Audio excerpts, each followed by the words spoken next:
Oh, that's way too short.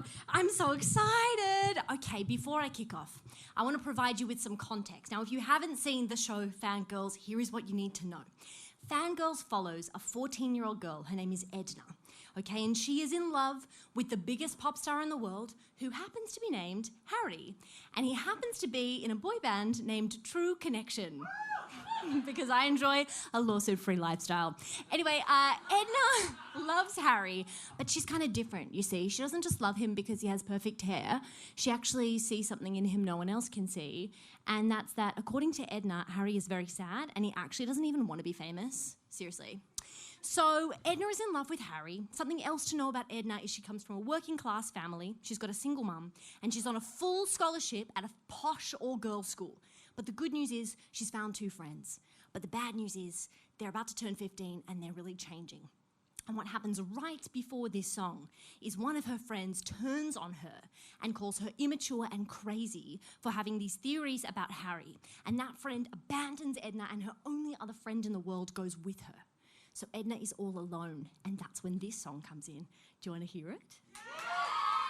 Okay, just let me wet my whistle first. MJ, you ready? I'll cue in a second. Let's do it! Okay, imagine I'm 14. Last year, sat right here, we laughed till we pissed ourselves.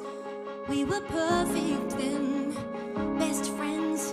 Why are you trying to be someone else? We've always been feral, we've always been fine. Now Jules' parents are fighting, and so she's at me all the time. Brianna's saying nothing, just staring at the floor. What if they don't go back to who they were before? And what do I do now?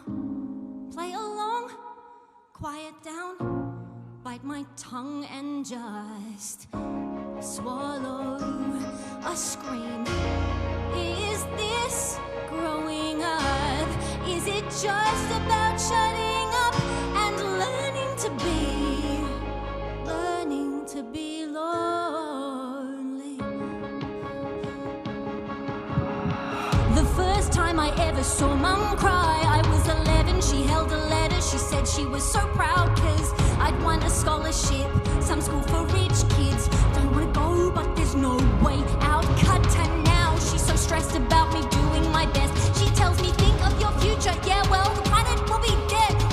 Everyone is telling me who I am and how to be. All the pressure's pressing in and I can't take a breath.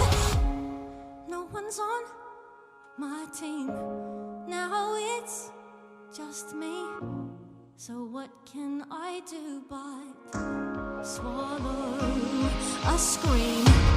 Is this growing up? Is it just about shutting up and learning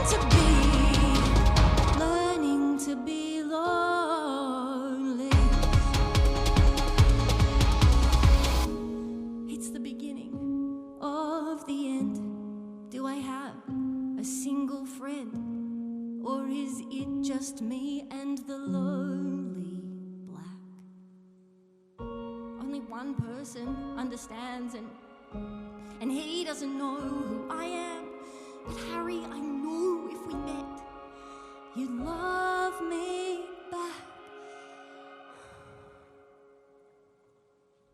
'Cause you know exactly what it's like to feel this kind of lonely and trapped in your life. To have no one who gets you, no one you can trust. Your mum's hopes are on your shoulders, but you'll never be enough. And it's not just teenage fantasy, I'm more than just your fantasy. It's gravity, the way I feel this pull of me to you and you to me. Like we could set each other free, we could run away from it all. And I know we're on opposite sides of this rock, and each girl that you meet is a tick on your clock. But what if I'm your top? You're ever after everything you never knew you needed is what I've got.